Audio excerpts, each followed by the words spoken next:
Hello friends, welcome to my channel happy home with Joe. எல்லோரும் ரொம்ப நல்லா இருப்பீங்க அப்படின்னு நினைக்கிறேன். ஸோ நாங்கள் எல்லோரும் ரொம்ப நல்லா இருக்கோம். அண்ட் இன்றைக்கி வந்து ஒரு மார்னிங் ரொட்டீன் vlog தான் வந்து பார்க்க போகிறீங்க. ஸோ காலையில் வந்துட்டு என்னோடய டே இப்போலாம் வந்து 4 o'clock 4 இல்லைன்னா ஒரு 4:30 வந்து ஸ்டார்ட் ஆகிடுது. அண்ட் எழுந்த உடனே வந்துட்டு நம்ம ஃபஸ்ட்டு வந்து வீடெல்லாம் பெருக்கி சுத்தம் பண்ணிவிட்டு அதுக்கப்புறம் பூஜை நம்ம பிரம்ம முகூர்த்த விளக்கு போட ஆரம்பித்தோம் இல்லையா. ஸோ வந்து போட்டுட்டு இருக்கோம். அண்ட் வந்து பார்த்திங்கன்னா சில பேர்லாம் சொல்லுவாங்க லைக் நைட்டே வந்து விளக்கெல்லாம் வீடெல்லாம் பெருக்கி வச்சிடலாம் அப்படின்னு. பட் எங்களோட வழக்கம் வந்து நைட் நம்ம வீடை க்ளீன் பண்ணி போட்டிருந்தாலும் காலையில் அந்த படுத்த வீடை வந்து காலையில் பெருக்கணும் அப்படின்னு சொல்லுவாங்க. ஸோ அதனால் நான் எல்லா வேலையுமே காலையில் தான் பண்ணுவேன். எழுந்து பெருக்கி அதுக்கப்புறம் பூஜை ரூம் க்ளீனிங் எல்லாமே காலையில் தான் இருக்கும். அதனால் கொஞ்சம் ஏர்லியாக எழுந்து கொஞ்சம் வந்துட்டு ப்ராக்டிஸ் ஆகிடுச்சு இப்போலாம் ஓரளவு. நான் காலையில் கோலம் போடுறது மட்டும்தான் கொஞ்சம் ஒரு மாதிரி பயமாகவே இருக்கும். பட் அதுவுமே வந்து போட்டுட்டு அதுக்கப்புறம் நல்ல சுப்ரபாதம் எல்லாம் போட்டு காலையில் அந்த ஆரம்பிக்கிற டே இருக்கு இல்லையா, அப்பப்பா சூப்பராக இருக்குது. எனக்கு ரொம்ப பிடிச்சிருக்குது.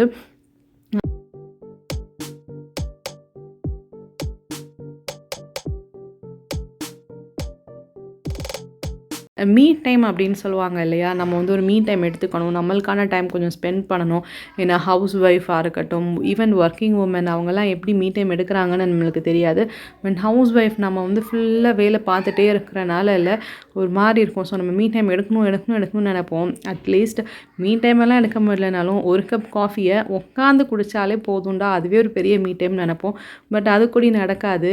அப்படி தான் போயிட்டு இருந்தது. ஆனால் வந்து பார்த்திங்கன்னா எப்போ இந்த மாதிரி நான் ஏர்லி மார்னிங் எழுந்து இந்த மாதிரி காலையில் நம்ம பூஜையெல்லாம் செய்ய ஆரம்பித்தோமோ இல்லை அப்போது இருந்து இந்த காலையில் கிடைக்கிற மீ டைம் பயங்கரமாக இருக்கும். ஸோ ஒரு 5 o'clock வந்து நம்ம விளக்கு ஏற்றி முடிச்சிடலாம். ஏற்றி முடித்ததுக்கப்புறம் நம்மளுக்குங்கிற டைம் வந்து பார்த்திங்கன்னா ஒரு 7 o'clock வரைக்குமே இருக்கும். நான் வந்து அப்படி தான் எடுத்துப்பேன். அதுக்கப்புறம் நம்ம மெதுவாக வேலை ஆரம்பிக்கலாம். ஸோ அந்த ஒரு 5 to 7 இருக்கு இல்லையா, வந்து ரொம்ப சூப்பரான ஒரு மீ டைமாக எடுத்துக்கிறது. அது வந்து ரொம்ப நல்லா இருக்குது கூட. இப்போ வந்து நம்ம மித்த டைமில் எடுத்தோம் அப்படின்னா கண்டிப்பாக நம்ம உட்காந்து ரெஸ்ட் எடுக்கலாம் அப்படின்னு நினைக்கிறப்போ தான் ஒரு வாரம் ஏதாவது ஒரு வேலை நம்மளுக்கு வந்துட்டு இருக்கும்.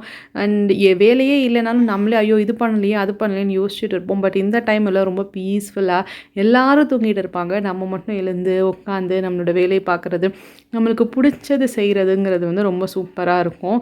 அண்ட் ரொம்ப டைம் நம்ம ஏதோ கொஞ்சம் ஃப்ரீயாக இருக்கிற மாதிரியே ஃபீல் ஆகிட்டு இருந்தது எனக்கு. அண்ட் இந்த டைம் வந்து நான் வந்து பூஜைலாம் பண்ணிவிட்டு கொஞ்சம் மேனிஃபெஸ்டேஷன்ஸில் வந்துட்டு உட்காந்து பண்ணிவிட்டு அதுக்கப்புறம் வந்துட்டு யூனிவர்ஸ் டாக் பண்ணிவிட்டு அதுக்கப்புறம் நம்மளுக்கு பிடிச்ச ஏதாவது வேர்டிங்ஸ் கோட்ஸ் எல்லாம் எழுதிட்டு கொஞ்ச நேரம் படிக்கிறதுக்கு வந்து நான் ஸ்பெண்ட் பண்ணுறேன். லைக் ஏதாவது ஒன்று அந்த டேக்கு வந்து யூஸ் ஆகிற மாதிரி சின்னதாக தான் இருக்கும், ஒரு குட்டியாக தான் இருக்கும். ஆனால் வந்து கொஞ்சம் நேரம் படித்து அண்ட் அந்த மாதிரியான அழகாக சாமி பாட்டெல்லாம் போட்டு அப்படியே டிவைனாக அந்த டே வந்து ஸ்டார்ட் பண்ணுறப்போ இல்லை ரொம்ப ரொம்ப அற்புதமாக இருக்குது. ஸோ மார்கழி மந்தில் இது ஸ்டார்ட் பண்ணது எனக்கு ரொம்ப சாட்டிஸ்ஃபைடாகவும் இருந்தது. ப்ளஸ் வந்து வீட்லேயுமே அப்படியே பார்த்திங்கன்னா கொஞ்சம் காமாக போகிற மாதிரி இருந்தது எனக்கு. கொஞ்ச நாளாக வந்துட்டு ரொம்ப கோபமெல்லாம் அதிகமாக வர ஆரம்பிச்சு 2 குழந்தைங்கள ஹேண்டில் பண்ணிவிட்டு வனிஷா ஸ்கூல் கிளப்புறப்போ கொஞ்சம் கஷ்டமாக இருந்தது. பட் இந்த டைம் இந்த மாதிரி எந்திக்கிறப்போ இல்லை ரொம்ப ரொம்ப ஏதோ நிறைய டைம் இருக்கிற மாதிரியே இருக்குது. அண்ட் அவ்வளோதான். ஸோ நம்ம விளக்கெல்லாம் ஏற்றி வெளில வச்சாச்சு அண்ட் சாமி கும்பிட்டாச்சு, மெடிடேஷன் எல்லாம் பண்ணிவிட்டு அதுக்கப்புறம் இப்போ வந்து கொஞ்ச நேரம் அப்படியே ரிலாக்ஸ் பண்ணிவிட்டு மெதுவாக தண்ணி குடிச்சிட்டு அண்ட் ஒரு வேலையாக வந்து ஸ்டார்ட் பண்ண ஆரம்பிக்கலாம். இப்போது வந்து இன்றைக்கி ஆக்சுவலாக பார்த்திங்கன்னா வனிஷாக்கு வந்து ஹாலிடே. ஸ்கூலில் வந்து இன்றைக்கி ஸ்போர்ட்ஸ் டே முடிஞ்ச நெக்ஸ்ட் டே. ஸோ உங்களுக்கு வந்து ஹாலிடே ஆஃப் தான் இருந்தது. அண்ட் ஹஸ்பண்டும் இன்றைக்கி ஆஃபீஸ் போகல. அதனால் நல்லாவே மெதுவாகவே வேலையெல்லாம் ஸ்டார்ட் பண்ணலாம் அப்படின்னு நினச்சிட்டு கொஞ்சம் அப்படியே உட்காந்துருக்கேன். அண்ட் இன்றைக்கி வந்து நம்ம ஆலு பராத்தா தான் பண்ண போகிறோம். ஸோ நேற்றே வந்து வனிஷா சொல்லி வச்சாச்சு ஆலு பராத்தா வேணும்னு.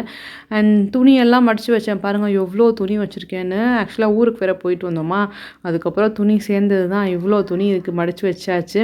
ஒரு வழியாக இந்த துணியை மடித்து வச்சுட்டு கிளைமேட் ரொம்ப சில்லுன்னே இருக்குதா, அதனால் வந்து நம்ம என்ன தான் வெளில காய வச்சாலுமே கொஞ்சம் சில்லுன்னே இருக்கும். ஸோ அதனால் வெயில் பட கொஞ்சம் கொஞ்சமாக துணியை போட்டு எடுத்தேன். அண்ட் ரொம்ப அழகாக இந்த பூஜை ரூமுக்குள்ளே இந்த லைட்ஸ் வந்து செட் பண்ணணும்னு நினச்சிட்டே இருந்தேன். நினைக்கவே நடக்காது. இன்றைக்கி பாருங்கள் எவ்வளோ டைம் இருந்தால் அந்த லைட்லாம் செட் பண்ணியிருப்பேன் அப்படின்னு சொல்லிட்டு. ஸோ கொஞ்சம் செட் பண்ணேன், ஆனாலுமே அது பெருசாக நிற்கலை. அதுக்கப்புறம் அதை கழட்டி வச்சாச்சு. அண்ட் அவ்வளோதான். நம்மளோட சாமி பாட்டெல்லாம் போட்டுட்டு டைம் பார்த்திங்கன்னா 7 நான் சொன்னேன் இல்லை. ஸோ 5 to 7 வரை ஒரு சூப்பரான மீ டைம் எடுத்துகிட்டு அதுக்கப்புறம் கிச்சனில் ஒரு கப் காஃபியோட ஸ்டார்ட் பண்ணியாச்சு. ஏன்னா நம்ம ரொம்ப ஏர்லியாகவே இருந்தனால கொஞ்சம் பசிக்க ஆரம்பிச்சிருச்சு டக்குன்னு. மோஸ்ட்லி காஃபி வந்து காலையில் எம்டி ஸ்டொமக்கில் எடுக்கவே கூடாது. தண்ணி நிறையா குடிச்சாச்சு, ஆனால் அதனால் அப்படியே காஃபி வந்து அப்படியே எடுத்துக்கலாம். அப்படின்னு சொல்லிட்டு ஒரு வேலையாக வந்து ஸ்டார்ட் பண்ணியாச்சு.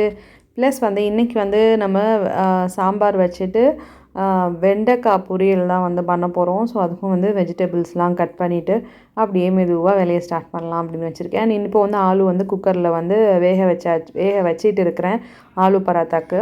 அண்ட் ஒரு விதமான பிரேக்ஃபாஸ்ட் இருக்கும் இல்லையா, அதாவது ஒரு ஃபேமிலிக்கே பிடிச்ச பிரேக்ஃபாஸ்ட் அப்படின்னு சொல்லிட்டு, ஃபேமிலிக்கு பிடிச்ச சாப்பாடுன்னு சொல்லிட்டு. ஸோ இங்கே எல்லாருக்குமே பிடிச்சது வந்து ஆலு பராத்தா. ஸோ குட்டீஸ்லேருந்து எல்லாருக்குமே பிடிக்கும் அப்படிங்கிறனால, ரொம்ப விரும்பி சாப்பிடுவாங்க அப்படிங்கிறனாலையும் மந்த்லி ஒரு ட்வைஸ் வந்து இந்த மாதிரி ஏதாவது ஒரு பராத்தா ரெசிபி வந்து பண்ணுறது எல்லாருக்குமே பிடிக்குமா. ஸோ வந்து சூப்பராக சாப்பிட்ருவாங்க. அண்ட் இந்த மாதிரி வேலையெல்லாம் ஒன் பை ஒன்னாக வந்து நான் செஞ்சிட்டு இருந்தேன். குழந்தைங்களை யாரையுமே எழுப்பல ஆக்சுவலாக. சரி கொஞ்ச நேரம் தூங்கட்டும் அப்படின்னு சொல்லிட்டு விட்டாச்சு. டைம் வந்து இப்போ வந்து ஒரு 7:15 7:30 இருக்கும். அது வரைக்கும் நம்ம வந்து குட்டீஸையும் எழுப்பல. நான் மட்டும் அப்படியே சாமி பாட்டு தான் ஓடிட்டே இருந்தது பின்னாடி. அப்படியே அதை கேட்டுகிட்டே வந்துட்டு ஒரு வேலையாக வந்து செய்ய ஆரம்பிச்சிட்டேன். இந்த மாதிரி லன்ச் வேலையும் ரொம்ப ஏர்லியாக நம்ம முடிச்சிட்டோம் அப்படின்னா ஆஃப்டர்நூன் வந்து கொஞ்சம் லாங் டைம் நம்மளுக்கு கிடைக்கும். ஸோ தட் இல்லை எப்போ பார்த்தாலும் கிச்சனுக்குள்ளேயே போய் நின்றுட்டுருக்காமல் இருக்கலாம். அண்ட் ஆலு பராத்தா ரெசிபி வந்து நான் ஷேர் பண்ணுறேன். நான் ஆக்சுவலாக வந்து 2-3 டைப் ஆஃப் ஆலு பராத்தா பண்ணியிருக்கேன். பட் இந்த வெர்ஷன் வந்து ரொம்ப சூப்பராக இருந்தது. லைக் பச்சை மிளகா, அதுக்கப்புறம் இஞ்சி பூண்டு, இந்த மூணையும் வந்து நல்லா மிக்ஸி ஜாரில் போட்டு நல்லா வந்து பிளெண்ட் பண்ணிட்டு வந்துடுங்க. தண்ணி எதுவும் ஊற்றக்கூடாது. லைட்டாக கோர்ஸாக வந்து நீங்கள் கிரைண்ட் பண்ணிக்கோங்க. அதுக்கப்புறம் ஆனியன் வந்து எவ்வளோ குட்டியாக முடியுமோ அவ்வளோ குட்டியாக சாப் பண்ணிக்கோங்க. ஸோ தட் நம்ம பராத்தாவில் போட்டு தேய்க்கிறப்போ அது வந்துட்டு எந்த விதமான டிஸ்டர்பன்ஸும் இல்லாமல் இருக்கணும். ஸோ நல்லா குட்டியாக சாப் பண்ணுங்கள். சாப்பரில் சாப் பண்ணிங்கன்னா இன்னும் சூப்பராக இருக்கும். அப்படி இல்லைன்னா நல்லா கத்தி வச்சு நல்லா குட்டியாக வந்து சாப் பண்ணி எடுத்துக்கோங்க. அண்ட் அதுக்கப்புறம் இதுக்கு ரொம்ப தேவையானது கொத்தமல்லி. இது வந்து செம்ம ஃப்ளேவர் கொடுக்குங்க. கொத்தமல்லி இல்லைன்னா கண்டிப்பாக ஆலு பராத்தா பண்ணவே வேண்டாம், நான் வந்து ரெக்கமெண்ட் பண்ணுவேன். ஏன்னா இதோட காம்பினேஷன் வந்து சூப்பராக இருக்கும். ஸோ நான் வந்து கொஞ்சமாக கொத்தமல்லி, அதுக்கப்புறம் கருவேப்பிலை ரெண்டையுமே வந்து குட்டியாக சாப் பண்ணி எடுத்து வச்சுக்கிட்டேன். அண்ட் அவ்வளோதான். ஒரு பேன் வந்து எடுத்து வச்சுக்கோங்க. அந்த பேனில் கொஞ்சமாக ஆயில், இல்லைனா நீங்கள் வந்து கீ, அண்ட் இன்னும் சூப்பராக நல்லா வந்துட்டு ரிச்சாக வேணும்னா நீங்கள் பட்டர் கூட ஆட் பண்ணிக்கலாம். நான் வந்து இன்றைக்கி கடலை எண்ணெய் தான் ஆட் பண்ணியிருக்கிறேன். அதில் கொஞ்சமாக கடுகு, அதுக்கப்புறம் ஜீரகம், அதுக்கப்புறம் சோம்பு, இதெல்லாம் நல்லா போட்டுட்டு கொஞ்சம் நல்லா பொரிஞ்சு வந்ததுக்கப்புறம் நம்ம சாப் பண்ணி வச்சுருந்தோம் இல்லையா, அந்த ஆனியனும் சேர்க்கணும். அதுக்கு முன்னாடி இந்த மிக்சியில் இந்த மாதிரி கிரைண்ட் பண்ணியிருந்தோம்ல, பச்சை மிளகா, இஞ்சி பூண்டு வந்து பிளெண்ட் பண்ணி வச்சுருந்தோம் இல்லையா. ஸோ இதை போட்டுட்டு நீங்கள் நல்லா ஒரு மிக்ஸ் கொடுங்க. சூப்பராக ஃப்ளேவராக இருக்கும் உங்களுக்கு. அந்த டைமே வந்து அந்த ஃப்ளேவர் வந்து சூப்பராக இருக்கும். அண்ட் இது கூட வந்து நம்ம கொஞ்சமாக மஞ்சள் தூளும் போட்டுட்டு, அதுக்கப்புறம் நம்ம சாப் பண்ணி வச்சுருந்த ஆனியனையும் வந்து போட்டுக்கலாம். கொஞ்சம் லைட்டாக ஆனியன் வந்து கலர் வந்து சேஞ்ச் ஆகணும். அண்ட் பொட்டேட்டோ வந்து நல்லா மேஷர் வச்சு நீங்கள் வந்து மேஷ் பண்ணிக்கோங்க. நான் வந்து நல்லா கைட்டே வந்து மேஷ் பண்ணுறேன். இதுலேயுமே கொஞ்சம் திரடாக வந்து இருக்கக்கூடாது. நல்லா மேஷ் பண்ணிக்கோங்க. ஏன்னா நல்லா மேஷ் பண்ணோம் அப்படின்னா தான் நம்ம ஆலு பராத்தா தேய்க்கிறப்போ வந்து எந்த விதமான அந்த வந்து இதுவும் இல்லாமல் ஓட்டை அதெல்லாம் இல்லாமல் நீட்டாக வந்து நமக்கு பராத்தா ஈஸியாக வந்து தேய்க்க வரும். ஸோ அதனால் நல்லா வந்து மேஷ் பண்ணிக்கோங்க. இப்போ இது கூட நம்ம கொஞ்சம் சால்ட்டும் ஆட் பண்ணியிருக்கிறோம். நான் வந்து ஆல்ரெடி பொட்டேட்டோலையும் சால்ட் போட்டு தான் வேக வச்சுருக்கேன். சப்பாத்தி மாவுலையும் நம்ம சால்ட் போடுவோம். ஸோ உப்பு வந்து கொஞ்சம் பார்த்து அளவாக சேர்த்துக்கோங்க. அண்ட் அவ்வளோதான். நம்ம வந்து இந்த உருளைக்கிழங்கையும் உள்ளே போட்டு லைட்டாக கொஞ்சம் நேரம் பரட்டி விட்டுக்கலாம். அண்ட் காரத்துக்கு வந்து பச்சை மிளகா தான் நல்லாயிருக்கும். சில்லி பவுடர் அந்த அளவுக்கு எப்படி இருக்குன்னு எனக்கு தெரியல. ப்ளஸ் நான் கொஞ்சம் ஃப்ளேவருக்காக வந்துட்டு கரம் மசாலாவும் ஆட் பண்ணியிருக்கேன். ஸோ இது எல்லாத்தையும் போட்டுட்டு இந்த மாதிரி நல்ல ஒரு மிக்ஸ் கொடுத்துட்டு நம்ம வந்து லாஸ்ட்டாக வந்து உப்பு செக் பண்ணிவிட்டு கொத்தமல்லி கருவேப்பிலையும் போட்டுட்டு ஒரு தடவை நல்லா வந்துட்டு மிக்ஸ் பண்ணி விட்டுட்டு ஸ்டவ் ஆஃப் பண்ணிவிட்டு நல்லா வந்து இதை ஆற விட்டுடலாம். ஆறுனதுக்கப்புறம் தான் நம்ம வந்து மாவுக்குள்ளே வைக்க முடியும். அண்ட் கொஞ்ச நேரம் ஆகிடுச்சு. இப்போ வந்து நம்மளோட சப்பாத்தி வந்து நம்ம போட்டு திரட்டி எடுத்துக்க போகிறோம். அதுக்கு வந்து தோசைக்கல் வந்து நம்ம வச்சாச்சு. அண்ட் சப்பாத்தி மாவு பார்த்திங்கன்னா சப்பாத்தி மாவுக்கு நீங்கள் எப்படி வந்து பிசைவீங்களோ அதே மாதிரி தான் நம்ம வந்து பிசைஞ்சே வச்சுக்க போகிறோம். அண்ட் 1/2 hour ஊறிச்சு அப்படின்னா ரொம்ப டேஸ்டியாக இருக்கும். நல்லா ஃப்ளஃபியாக வரும் உங்களுக்கு பராத்தா வந்து. ஸோ நம்மளோட உருளைக்கிழங்கு நம்ம வந்து ஆலுவும் வந்து ஃபுல்லாக ரெடியாக இருக்குது. நல்லா வந்து ஆறிடுச்சு. அண்ட் கொஞ்சம் நல்ல பெரிய சைஸ் பால் வந்து எடுத்துக்கோங்க. அண்ட் எடுத்துகிட்டு நம்ம நல்லா வந்து மாவு தொட்டு இந்த மாதிரி திரட்டி வச்சுட்டு, அதுக்கப்புறம் நம்ம ஆலு வந்து கொஞ்சம் நம்ம கை பிடிச்ச அளவு இந்த மாதிரி எடுத்துகிட்டு நம்ம பராத்தா அந்த மாவுக்குள்ளே வச்சு இந்த மாதிரி ஸ்டஃப் பண்ணிவிட்டு நீங்கள் வந்து நம்ம திருப்பி கொஞ்சமாக மாவு தொட்டு, அதாவது மேலே கீழே மேலே கீழே ரொம்ப ஜென்டிலாக வந்து நீங்கள் தேய்க்கணும். ரொம்ப ப்ரெஸ் வந்து கொடுத்து தேய்ச்சோன்னா உள்ளே இருக்க ஸ்டஃபிங் வந்து வெளியில் வந்துடும். ஸோ 1 2 பராத்தா கொஞ்சம் லைட்டாக அப்படி வந்தாலுமே அதுக்கப்புறம் போக போக வராது. நீங்கள் முன்ன பின்ன மட்டும் இழுத்து இழுத்து தேய்ச்சி பாருங்களேன், சூப்பராக இருக்கும். ஸ்டஃபிங் வந்து வெளியிலேயே வராது. அண்ட் அவ்வளோதான். இந்த மாதிரி நீட்டாக வந்து சூப்பராக தேய்ச்சாச்சு.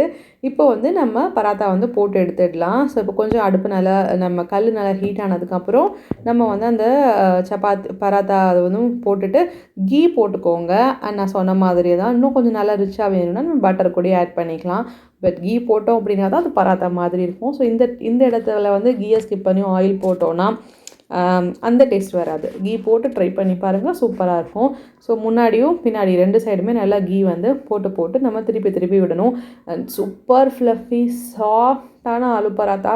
இது சாப்பிட்டு பார்த்துட்டோம் அப்படின்னா இல்லை நம்ம வந்து இதுக்கு அடிக்ட் ஆகிடுவோம். அந்த அளவுக்கு வந்து டேஸ்டியாக இருக்கும். அண்ட் கீ பிடிச்சவங்களுக்கு கண்டிப்பாக அது வந்து ஒரு செம ட்ரீட்டுன்னு தான் நான் சொல்லுவேன். அவ்வளோதான். ஸோ 2 சைடும் போட்டு திருப்பி போட்டு நல்லா வெந்ததுக்கப்புறம் நம்ம வந்து பராத்தாவை வந்து பிளேட்டுக்கு ட்ரான்ஸ்ஃபர் பண்ணிக்கலாம். ஆனால் அது கொஞ்சம் சூடாக சாப்பிட்டோம் அப்படின்னா டேஸ்ட்டாக இருக்கும். ஆனால் வனிஷாக்கு என்னவோ இதை டிஃபன் பாக்ஸில் வச்சு கொடுத்தோன்னா ரொம்ப பிடிக்கும். அதனால் சம்டைம் டிஃபன் பாக்ஸில் வச்சு விட்ருவேன். ஆலு பராத்தாக்கு சூப்பரான காம்பினேஷன் என்ன தெரியுமா? கர்ட், அதுக்கப்புறம் வந்துட்டு ஊறுகாய் தான் வச்சு ஒரு அட்டகாசமான பிரேக்ஃபாஸ்ட் வந்து முடிச்சாச்சு. ஸோ அவ்வளோதான். இந்த வீடியோ இதோட நான் முடிச்சுக்கிறேன். அண்ட் உங்களுக்கும் இந்த வீடியோ ரொம்ப பிடிச்சிருக்கும் அப்படின்னு நினைக்கிறேன். பிடிச்சிருந்தது அப்படின்னா கண்டிப்பாக சேனலில் வந்து நீங்கள் மறக்காமல் சப்ஸ்கிரைப் பண்ணிக்கோங்க. அப்புறம் பக்கத்தில் இருக்கிற பெல் ஐக்கானும் கிளிக் பண்ணிக்கோங்க. நம்ம இன்னொரு இன்ட்ரெஸ்டிங்கான வீடியோவில் நெக்ஸ்ட் வீக் உங்களை மீட் பண்ணுறேன். அன்டில் தென் பாய், கீப் சப்போர்ட்டிங்.